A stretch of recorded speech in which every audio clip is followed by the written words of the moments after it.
Hello, everybody. My name is John McCaul, and yeah, I was just waiting to go live there. Um, I am the vice president of the Knoxville Irish Society. Um, Díomh is Misha Shannog McCaul, is Misha Las Uachtaran and Common Gaelach Knoxville. Since the beginning of the COVID-19 pandemic, we've been having the Knoxville Irish Society, that is, has been having virtual presentations on Facebook, on our Facebook page. We haven't had any in the recent, in the last month or two. Just things have caught up with us, and members have been busy. But I was very happy to have the time today to present on the Centenary of Northern Ireland, and I want to share with you a few things about the Centenary. Just want to say a quick few words about the Knoxville Irish Society, who we are, etc. So we are an organisation based in Knoxville, East Tennessee area, and we are basically about promoting Irish culture, Irish history, Irish language, and so on. We have Irish language classes that are online right now. We, in the past, we have partnered with local organisations like the Tennessee Valley Unitarian Universalist Church. We have partnered with a number of other organisations too, and we've partnered with Irish dancers, and we have been involved in the society and been involved in the local area in a number of events, including the Knox Shamrock Fest and the Irish Fest on the Hill as well too. So we haven't been as active physically, because due to health reasons, due to public health reasons, but we do hope to be back in the near future. And with the increasing amount of people getting vaccinated, hopefully that won't be too far off. So back to today. I wanted to present today on the Northern Ireland Centenary. Northern Ireland was founded 100 years ago, and let's sort of talk about that, okay? So Northern Ireland actually turned 100 years old on Monday, May 3rd, 2021. A century since the Government of Ireland Act of 1920 gave legal effect to the statelets' political structures. For the mostly Protestant Unionists and Loyalists, the centenary year marks a significant milestone in the North's history. 100 years of maintaining the union with Great Britain and resisting any possibility of union with the rest of Ireland. In other words, 100 years of no surrender. For Irish nationalists and Republicans, on the other hand, the centenary represents the 100th birthday of a place that, at the outset, was created in such a way as to ensure they would be in a permanent minority, and at various times discriminated against them and repressed their expression of culture and national identity. For those unattached to Northern Ireland's two traditional communities, the centenary presents an opportunity to focus attention on the North's positive aspects. For example, people from diverse cultures and backgrounds, the Ulster Province's rich history, its beautiful scenery and enchanting landmarks, etc. And to do this in an inclusive and cross-community friendly way as well. To better understand these perspectives concerning Northern Ireland's 100th anniversary, let's reflect on the birth and development of Northern Ireland. So let's start off with a quick geographical refresher. Northern Ireland is a constituent country of the UK. It occupies six of the island of Ireland's most northeastern counties: Antrim, Armagh, Derry, Londonderry, as some folks might call it, Down, Fermanagh and Tyrone. And, Northern Ireland is part of the UK, but it's also on the island of Ireland, and the Irish border that folks talk about, or other people might talk about, Britain's border in Ireland, is basically a seamless border, one that you wouldn't notice hardly if you were travelling along, especially in the days before COVID. During COVID, travel has been restricted in a lot of places. locally, nationally, and internationally. And Northern Ireland and the island of Ireland and the UK have also been affected by that as well. But the sort of the nature of Northern Ireland is more complex than simply stating that it's part of the UK and that's that. There's a lot of people that would have difficulty with that statement in the north. Northern Ireland has its origins in the Irish struggle for self-government in the late 19th and early 20th centuries. So let's go back a bit. Let's go back to before 1921, because we need to understand, why Unionists and Loyalists have this sort of very positive reaction to the Northern Ireland Centenary, and why Nationalists and Irish Republicans do not, for the most part. Why is it contested? Why is it something that brings out so much joy and happiness to some people and derision to others? So let's start off with the campaign for Home Rule. Home Rule is basically a 19th century phrase for self-government, and a word that we might use today as devolution also. So demand had grown for this self-government in Ireland since the 19th century, and particularly in the aftermath of Catholic emancipation in 1829, the Great Famine of 1845 to 1849, and the Land War of 1870s to the 1890s. Supported by the Irish Parliamentary Party MPs in the British House of Commons, the Liberal Party government introduced the Third Home Rule Bill in 1912. So there had been two before this. There had been one in 1886 and one in 1893. However, since its foundation, the Home Rule campaign had been opposed by Unionists in every part of Ireland. In 1912, opposition to Home Rule became most pronounced in Ireland's most northern province of Ulster. Now, at this stage, Ulster includes the modern-day counties of Northern Ireland that I have mentioned above: Armagh, Antrim, Down, Fermanagh, Tyrone and Derry, Londonderry. But it also, at this stage, also includes three other counties that are today a part of the modern-day Republic of Ireland. And you've got Donegal, Monaghan and Cavan. So, as well as emphasising the economic and social benefits of the UK and the British Empire, the mostly Protestant Ulster Unionists warned that Home Rule would mean Rome Rule, due to the rest of Ireland's overwhelming Catholic population. They organised rallies, established political organisations like the Ulster Unionist Council, the Ulster Unionist Women's Council, and conducted militaristic operations to resist Home Rule. For example, they founded a volunteer force called the Ulster Volunteer Force. The Ulster Unionists were led primarily by Dublin-born barrister and master orator Edward Carson, and Belfast-born East Down Member of Parliament and master organiser Sir James Craig.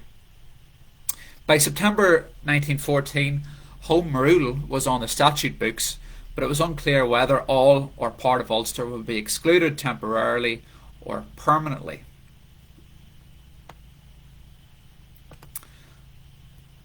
However, as we know, in August 1914, something major happens that sort of throws the Irish Home Rule crisis to one side, and that is when the British Empire declares war on the German Empire and Austria-Hungary in August 1914, after the assassination of the Archduke of Austria-Hungary, Franz Ferdinand, in Sarajevo, which is part of modern-day Bosnia and Herzegovina. Irish political leaders, both nationalist and unionist, encouraged their grassroots to enlist in the British war effort to prove their loyalty to the British Empire. Irish nationalists believed this would secure Home Rule after the war was over. For Ulster Unionists, fighting for the British meant guaranteeing exclusion from Home Rule post-conflict. Irish nationalists, many from the Irish Volunteers, so this was another organisation set up after the UVF had been set up, and there was a saying at the time, the only thing sillier than an Ulsterman with a gun is an Irishman without one. So these Irish nationalists were organised into the 10th and 16th Irish Divisions of the British Army. The 10th Division fought on the Eastern Front, at Gallipoli, Salonika and Palestine. The 16th saw action on the Western Front.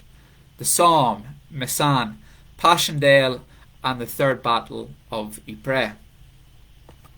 Ulster Unionists, mostly from the Ulster Volunteer Force, were organised into the 36th Ulster Division. They fought alongside the 16th Division at the Somme, Messan, and Ypres. So, pre-August, September 1914, the Ulster Volunteers and the Irish Volunteers looked like they were going to be going to war with one another. But come, 1916, when the Somme happens, they're in the trenches together, fighting for the Allied side against the Axis powers, at this time Germany and Austria and the Empire of Austria-Hungary. So things have changed during this time. Even though this presentation is about the Northern Ireland Centenary and the development of Northern Ireland and so on, how we basically come to where we are today, it would be remiss of me to talk about this period and not mention the Easter Rising, which is an very important event at this time. So I don't feel like I'm going off on a tangent when I talk about this. I think it's also very important to the historical narrative. So by spring 1916, the war had lasted 20 months, and to some Irish nationalists it seemed Home Rule would never come. It seemed that they would just be waiting and waiting, and they basically gotten fatigue.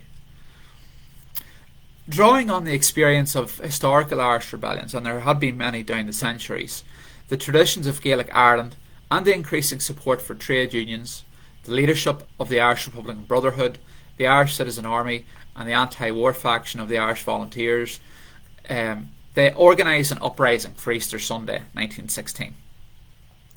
Despite orders given to cancel military action on Sunday, the rising went ahead the following day, April 24th, 1916, Easter Monday. Most of the rebellion, when it happens, is focused on Dublin, but there are also skirmishes in parts of County Meath, especially near Ashbourne. Irish Republicans from Ulster travelled south for the rising, or part of the rising in Dublin. There's actually a story of a Newry man called Patrick Rankin, who cycled from Newry to Dublin, which is about 67 odd miles, to take part in the fighting on the Republican side during Easter week. At this time, there seems to be not as much violence in Ulster. Due to the poorly coordinated nature of the rising on an all-Ireland basis, ideally they would have wanted to be happening all over the country, but it was constrained to basically Dublin and sort of Dublin suburbs and so on. And also a couple of other factors in Ulster were the stronger presence of law enforcement, the Royal Irish Constabulary, and the overwhelming Unionist population there as well. So by the time 1918 rolls around 2 years later, the Great War is coming to an end. You have the armistice signed on November 11th, 1918, and then the British Parliament facilitates a general election. So all the previous MPs have lost their seats, are no longer MPs, and there's an election on December 14th, 1918. And this is for all of the United Kingdom. This includes Great Britain and Ireland, all of Ireland. In that election, Sinn Féin are highly successful. They win 73 seats. They garner over 497,000 votes, or 46.9% share of the vote.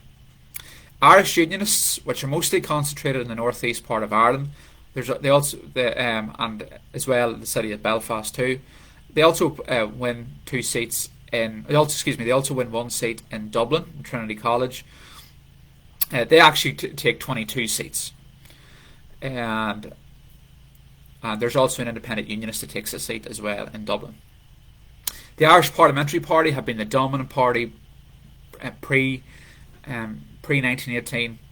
They only won 6 seats. Most of these were in the northeast of Ulster, and 1 was in the south, in Waterford. They lost 68 seats.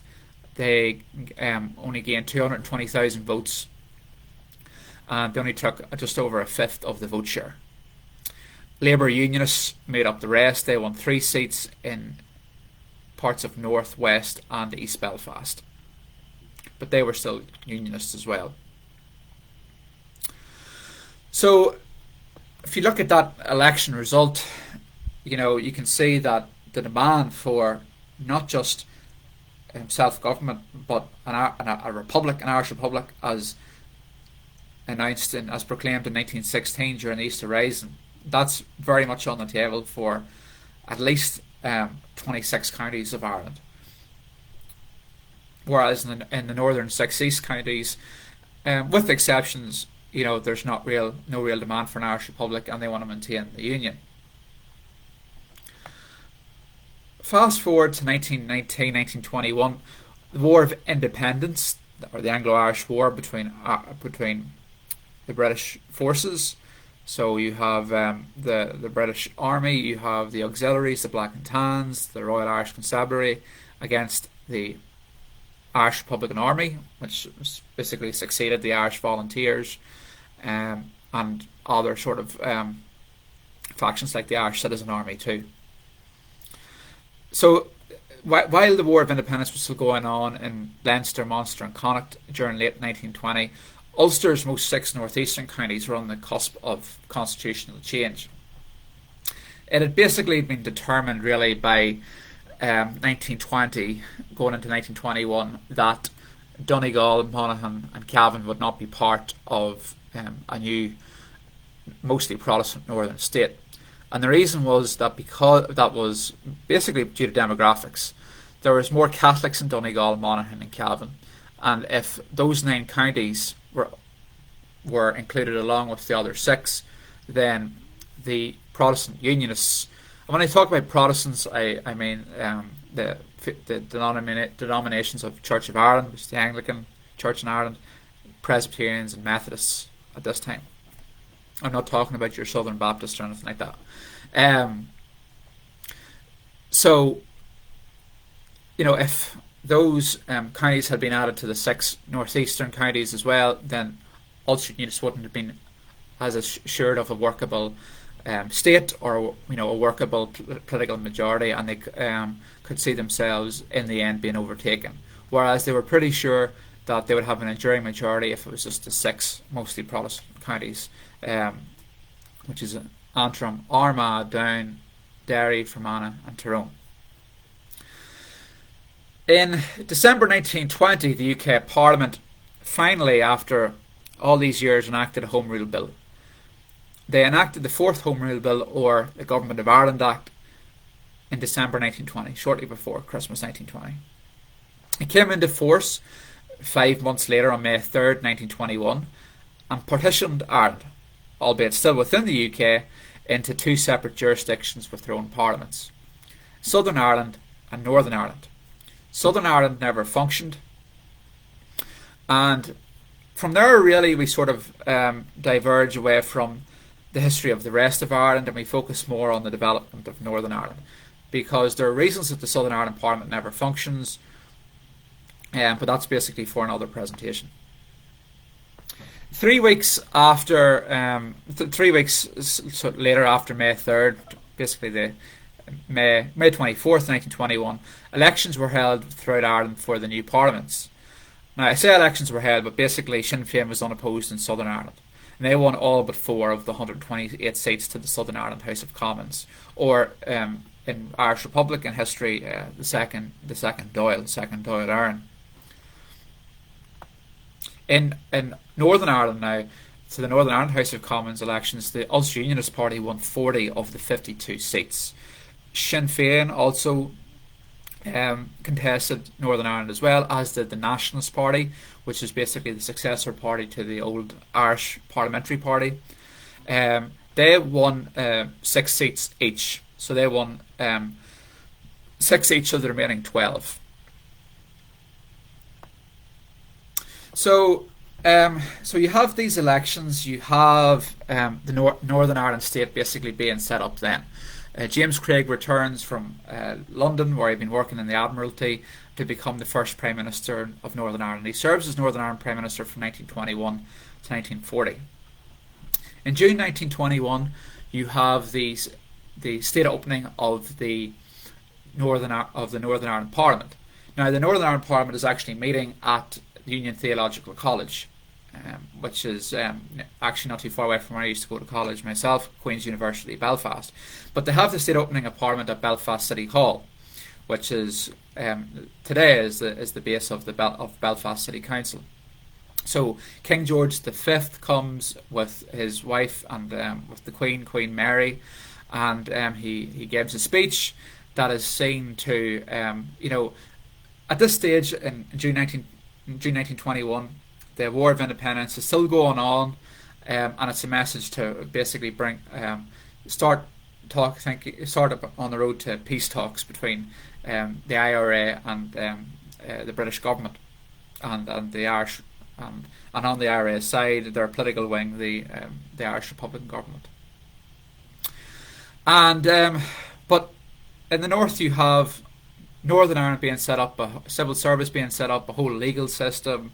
You have this Parliament meeting at Union Theological College.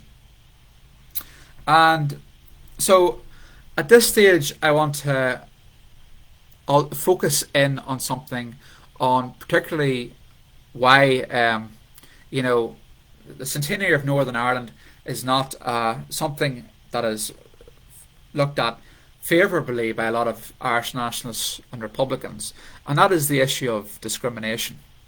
And we're going to look here at the discrimination against nationalists in Northern Ireland 1921 to 1945. There's various types. There's direct discrimination, indirect discrimination, and structural discrimination. So direct is where people were literally being told you can't work here because you're Catholic. Indirect is sort of like it was more covert. It was affecting people, but in an indirect kind of fashion. So discrimination wasn't completely linked to them. You had structural discrimination, where it was just basically part of the system. The discrimination was part of the system. So there's a number of areas where so the people that were discriminated against in Northern Ireland at this time were Catholics. Catholics were seen as being disloyal to the new Northern state. They were viewed by some parts of Unionism as being part of the IRA. They thought they were going to bring about Rome rule. One main fear of the Protestants was freedom of worship, and they thought this would be repressed by Catholics. But it wasn't just Catholics. It was also people that they also thought would be disloyal, like socialists, communists, basically those that were non-unionist and didn't show any sort of displays of loyalty to the Union. One of the areas I want to look at here is in employment. So it wasn't just the practice of distributing jobs to one's co-religionists. So it wasn't just the practice of Protestants distributing jobs to fellow Protestants. It also possessed a more sinister element of the systematic attempt to obstruct employment of Catholics in the public and private sector, which was stimulated by sectarian hatred and the belief that Catholics desired to undermine the state. So publicly, one example that showcases this existence of rank discrimination was the proportionality of the small proportionality of the Catholic percentage in the Northern Ireland civil service compared to their Protestant counterparts, and the virtual non-existence of Catholics in the upper echelons in the institution. So with this, you can give an example of Bonaparte Weiss, who was the only member of the Catholic faith to rise to the rank of permanent secretary, and was only matched in this achievement by the 1969 appointment of Patrick Shea. The experience of Weiss was common to the predicament of being a Catholic in the civil service. During the early years of Northern Ireland, while statements made by Craig and others praising the governmental appointments of loyal men and women only hampered Catholic progress, while an inquiry undertaken by the Finance Ministry in 1943 into suspected Catholic domination of the department found that there were only 34 Catholics out of 634, or 5.8% in the higher grades. So that's an example sort of in the employment sphere. And so sort of one example that another aspect that's important to mention that fits into this time, an important event, is when you're talking about um, employment. One of the major employers at this time in Northern Ireland was Harland Wolff, the shipbuilders. They were famous for building the Titanic in Belfast. Um, the situation there in that shipyard exemplified direct discrimination, including at its most extreme the expulsion of Catholic workers in times of economic crisis, but also political crisis. Going back to 1920, in July 1920, Catholics were, and other disloyal employees perceived as being disloyal by Protestants, by the Protestant workforce, were expelled from the Harland Wolff shipyard, and because they were seen as threatening to undermine the Northern Ireland state.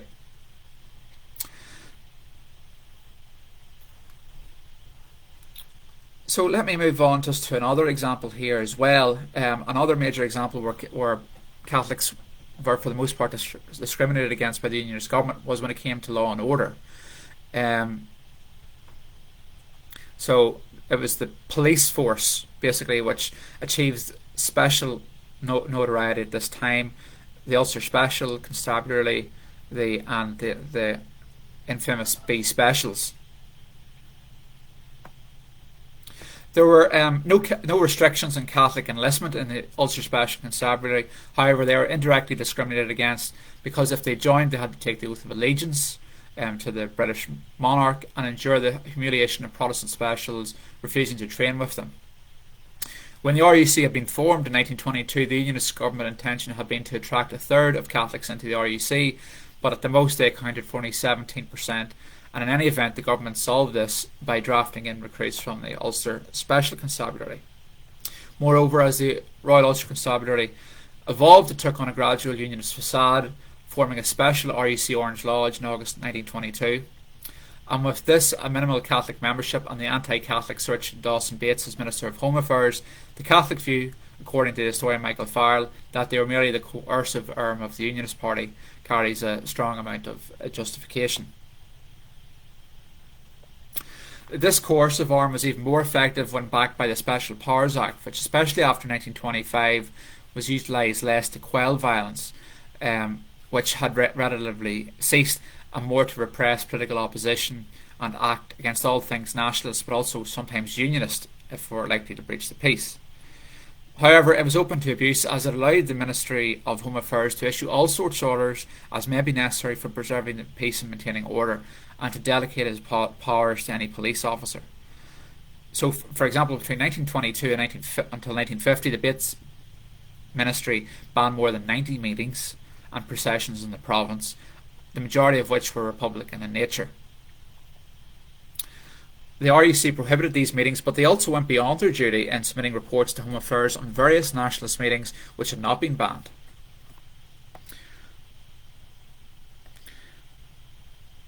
So I've talked there about the discrimination when it came to law and order, and a little bit there about employment. I just want to see if there's anything else that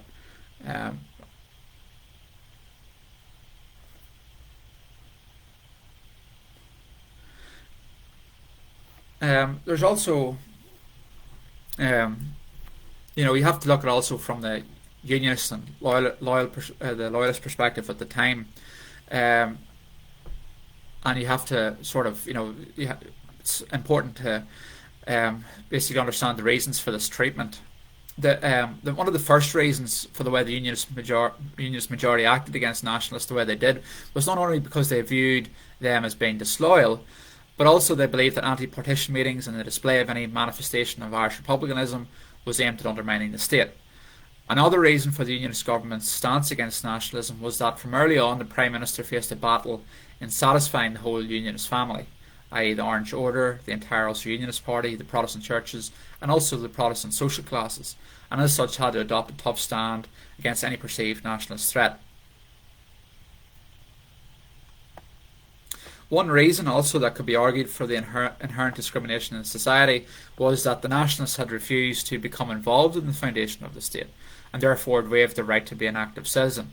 For example, nationalists mostly boycotted the educational directed Lynn Committee, which had the effect of disadvantaging the nationalist community, as they could have influenced its decision making via their own proposals and claimed a stake in deciding the state's destiny. They also, northern politicians, nationalist and Republican politicians, also boycotted the Northern Ireland Parliament at the start, and boycotted it well into the 1930s and 40s. And basically, in the history of the Northern Ireland Parliament from 1921 to 1972, one piece of legislation that originated with a Nationalist Party MP actually became law, and it was to do with wild birds, with the regulation of wild birds.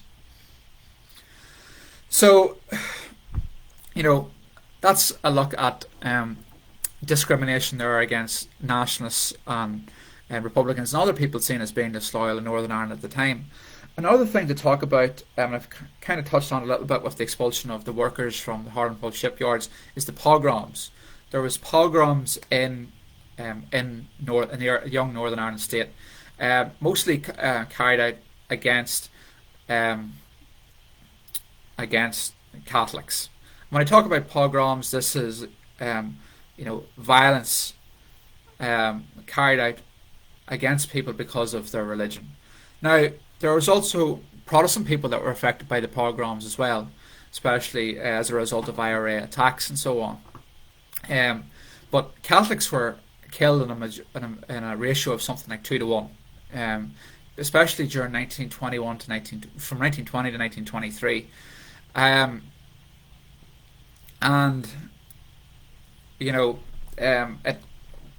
It had this devastating effect on the society, where basically it was neighbours against neighbours, former friends against friends. It was a very, very difficult time. And Alan Parkinson and his work views that there was somewhere around about 490 people that were killed during this time in Northern Ireland. There's a disagreement among historians, but there's kind of acceptance around a figure of something where of 400 to 500 people died. Now, and I also kind of have a personal story related to this, because I was born in Newry, but there may have been a reason for why I was born and why my father was born in Newry as well, and it's to do with my father's side of the family. My great grandfather was originally from Newry, but in the late 1910s, early 1920s, he was actually living with my great grandmother in Belfast, and my two great aunts, who are both now deceased, they were born in West Belfast. They were baptised in St Paul's Church on the Falls Road in Belfast, but they actually had to flee the city because of the pogroms that were going on at the time. And where did they flee to? They fled to their home of their own parents, my great grandfather's parents, and great grandmother's parents.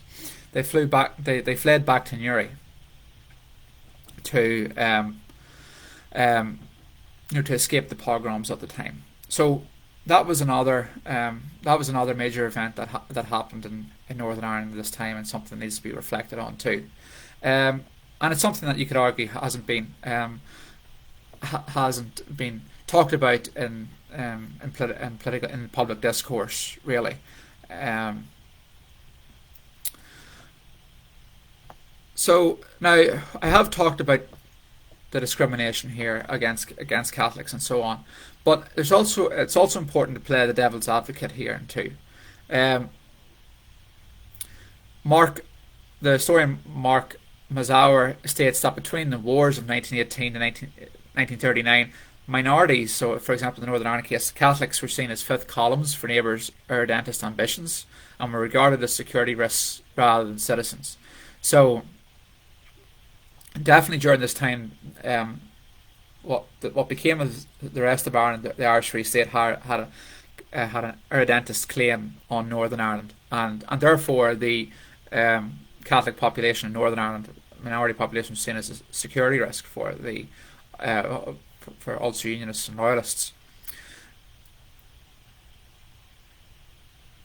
And also, the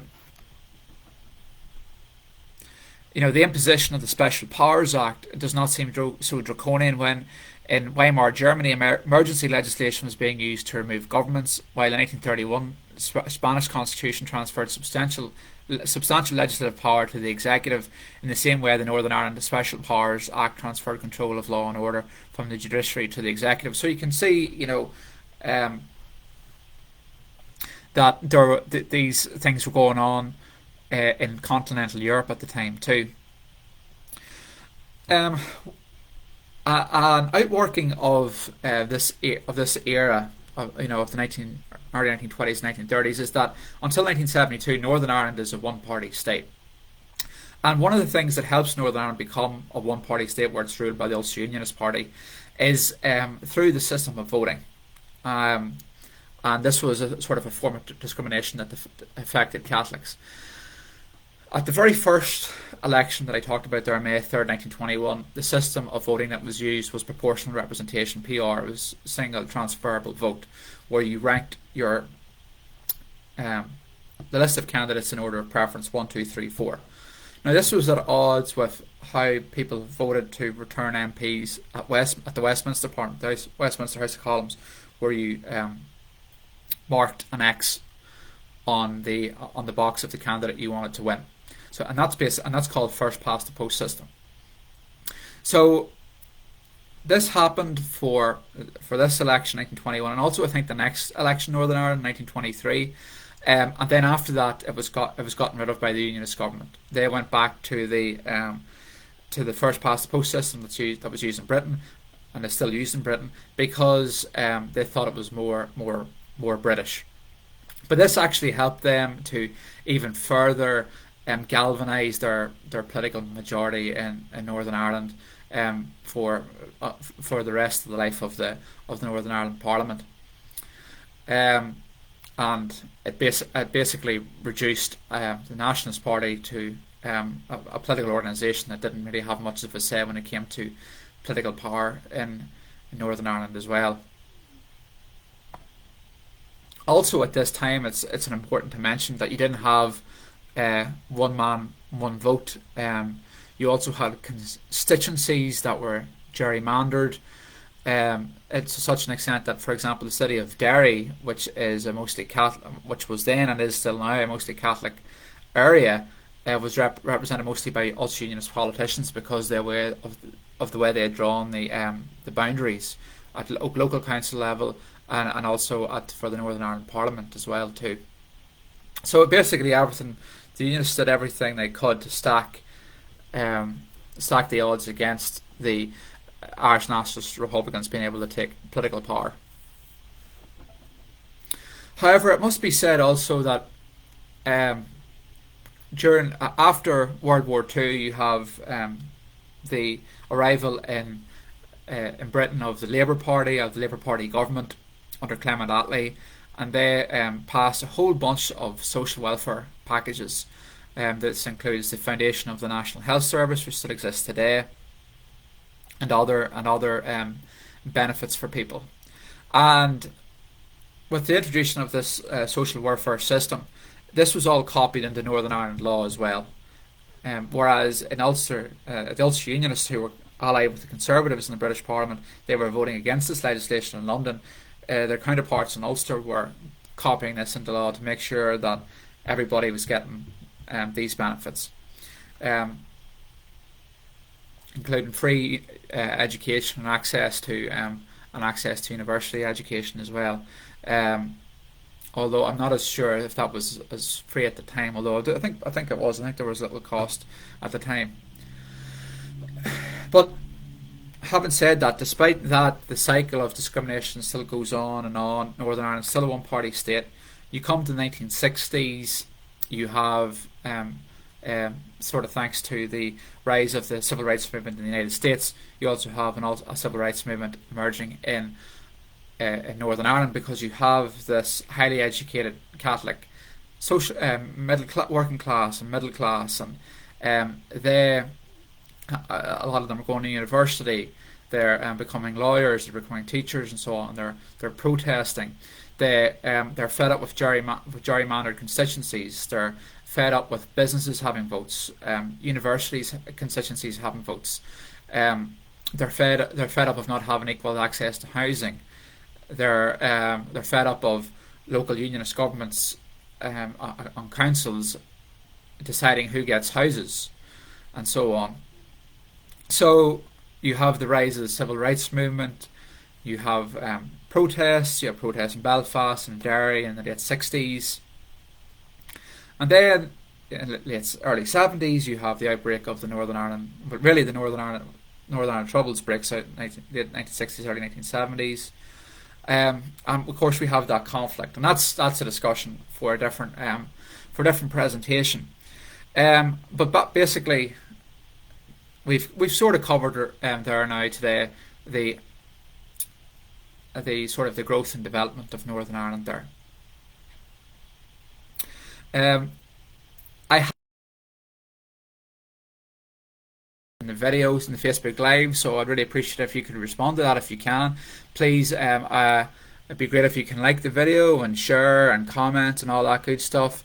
I think we have some people watching, and I hope I'm going to actually go ahead and activate this poll so people can vote in it. Where was the state opening of the Northern Ireland Parliament in 1921?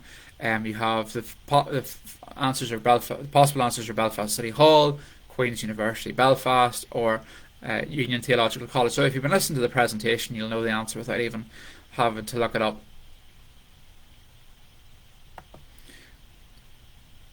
So so go ahead, that's open, and have a look at that. I just want to let you know also of some resources that would be useful to look at when if wanting to learn more about this period, especially the year of the Centenary too. The BBC Northern Ireland has a BBC NI 100, which is a great sort of mini website, chartering the events at this time. You have the Year 21 broadcast, or the Year 21 podcast, excuse me, also from the BBC. That's available on BBC Sounds, or it's also on Spotify as well. And the RTE Radio Telefís and RTE.ie also has a commemoration page too. So I would advise people to look at that as well. So this is sort of like being a brief little history of Northern Ireland, talking about its centenary and so on. Now, I know discrimination in Northern Ireland has that has been sort of one of the main reasons why there's so many why there's opposing views on celebrating the Northern Ireland centenary. But also you've got the age-old reasons of religion. You've got national identity as well. People that consider themselves more so Irish, or people that consider themselves British or Northern Irish. But you can also look at other things that bring people pride in Northern Ireland and leave out the politics. You can look at the great sports people down the years that have represented Northern Ireland. Like the footballer George Best, who is one of my personal favourites. You've got the golfer these days, Rory McIlroy. You've got Graham Maddole as well. You've got music artists. You've got actors like Liam Neeson, and so on. You've got Belfast. You've got the wonderful landmarks as well. You've got the Giant's Causeway, and and so on. You've got Belfast City.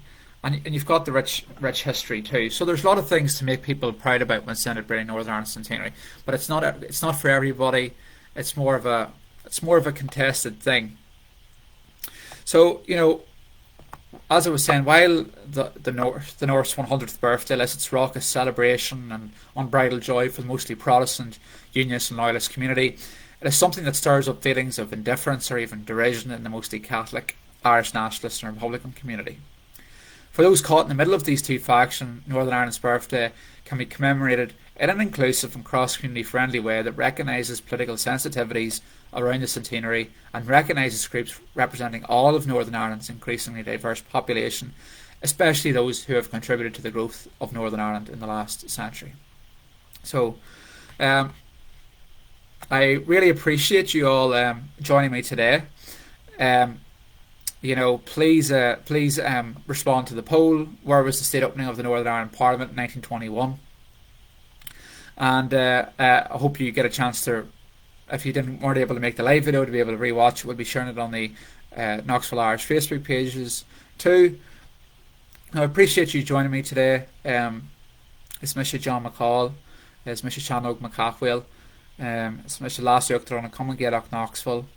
August, Tasula gur winship soltas, ma car lahar, tushkart Aaron, August and Cavelain, August and Cavelain, Mlena.